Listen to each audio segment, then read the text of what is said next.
அன்னைக்கு வெளியில போயிட்டு வந்துட்டுருந்தேன். அப்போ வந்து காய்கறி வாங்கிட்டு போலாம்ன்னு காய்கறி கடை பக்கத்துல தான் இருந்துச்சு. கொஞ்சம் காய்கறியும் வாங்கிட்டு திரும்புறேன். நடு ரோட்ல என்னோட பைக் நின்னுட்டு. என்னாச்சுன்னு சொல்லி பார்க்குறேன், கொஞ்சமா பெட்ரோல் இல்ல. ஆனா ஒரு நாள் கூட இந்த மாதிரி ஆனது இல்லையே! ஏன் பெட்ரோல் இல்லாம போச்சுன்ற பயத்திலேயே என்ன பண்ணேன்னே எனக்கு தெரியல. அப்புறம் இவங்க அப்பாவுக்கு தான் ஃபோன் பண்ணேன். அப்ப எங்க அப்பா சொன்னாங்க, அந்த நல்ல மெயினான இடத்துல நல்ல ஓரமா பைக்க நிறுத்திரு. நான் ஈவினிங் வந்து எடுத்துக்கிடுறேன். ஒரு 6 மணி போல வந்து எடுத்துக்கிடுறேன் அப்டின்னாங்க. அன்னைக்கு வந்து நவீனுக்கு கால்ல வேற சுளுக்கு இருந்துச்சா, அப்ப வந்து ஈவினிங் வந்து நான் தான் அவன ஸ்கூல்ல போய் பிக்கப் பண்ணிட்டு வரணும். பேக் வேற ஹெவியா இருக்கும். அவன வேற கூட்டிட்டு வரணுமேன்னு சொல்லிட்டு யோசிச்சுட்டு ஒரு மாரி குழப்பத்திலேயே நின்னுட்டு இருந்தேன்.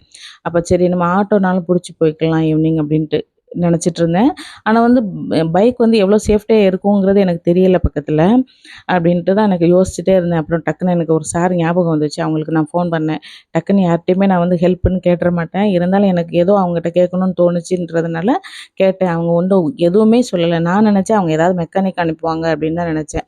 ஏன்னா அந்த ஸ்பாட்ல அவங்க தான் பக்கத்துல இருந்தாங்கன்றதுனால, டக்குன்னு அவங்களே வந்துட்டாங்க. ஒருத்தங்கள கூட்டிட்டு வந்து, எனக்கு வந்து பைக்ல பெட்ரோலும் போட்டு, அவங்க இன்னொருத்தங்கள கூட்டிட்டு வந்து என் பைக்கையும் குடுத்துட்டே போயிட்டாங்க.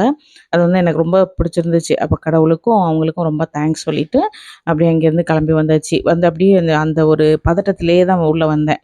வந்தோனே சாப்பிட்டேன். சாப்பிட்டு முடிச்சுட்டு பார்த்தீங்கன்னா, இவன் வந்து எனக்கு ஈவினிங் வந்து ஜில்லுன்னு ஜூஸ் ஏதாவது போட்டு தருவியம்மான்னு கேட்டிருந்தான் நவீன். அப்போ வந்து வேர்க்கடலையும் அவிச்சு கேட்டிருந்தான். அவன கூட்டிட்டு வந்துட்டேன். கூட்டிட்டு வந்ததுக்கப்புறமா வேர்க்கடல திடீர்னு கேட்டான்றதுனால நான் என்ன பண்ணேன், ஊற போடல கடல. ஆனா வந்து கூட ஒரு 4 விசில் வச்சுட்டேன். ஒரு 5 விசில் ஆல்ரெடி நம்ம விடுதோம் அப்படின்னா, கூட ஒரு 4 விசில் வச்சுட்டோம்னா நல்லா வெந்துரும். உப்பு போட்டு அவிச்சுட்டு, இந்த வெறுமனே வேர்க்கடல சாப்பிடுறத விட அவனுக்கு இந்த கேரட், வெங்காயம், மிளகுத்தூள், சாட் மசாலா அதெல்லாம் போட்டு குடுத்தோம் அப்படின்னா, இன்னும் கொஞ்சம் நல்லா சாப்பிடுவான்றதுனால அததான் ரெடி பண்ணேன். அவன் வந்து சில்லுன்னு ஜூஸ் கேட்டான்றதுனால, அந்த கேரட் துருவும்போதே கூட கொஞ்சம் அந்த கேரட்ட துருவிட்டு, அவன் வந்து பால் சேர்க்க மாட்டான். பால் இல்லாம குடுத்தேன்.